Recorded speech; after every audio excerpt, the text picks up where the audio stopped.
perseverança em Jesus.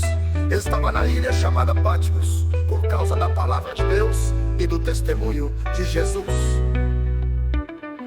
Achei-me no Espírito no dia do Senhor e ouvi atrás de mim uma voz forte, como de trombeta, dizendo: escreva no livro que você vê e mande-o às 7 igrejas: Éfeso, Esmirna, Pérgamo, Tiatira, Sardes, Filadélfia e Laodiceia.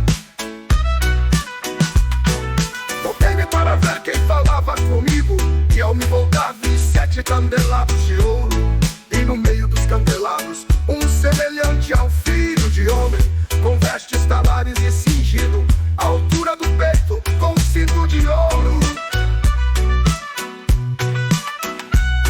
A cabeça e os cabelos dele eram brancos como alva lã, como neve os olhos eram como chama de fogo. Os seus pés eram semelhantes ao bronze polido, como que refinado numa fornalha. A voz era como o som de muitas águas. Na mão direita ele tinha 7 estrelas, e da sua boca saía uma afiada espada de 2 gumes. O seu rosto brilhava como o sol na sua força. Ao vê-lo, caí aos seus pés como morto.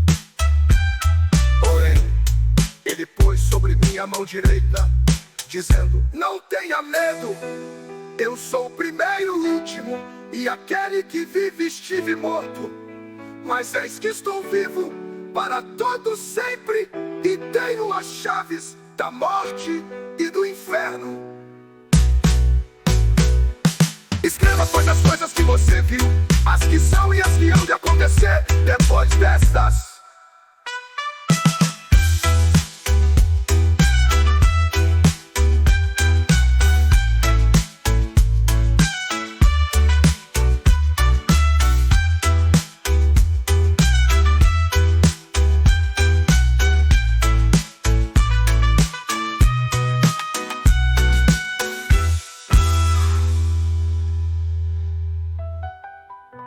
Escreva, pois, as coisas que você viu, as que são e as que hão de acontecer depois dessas.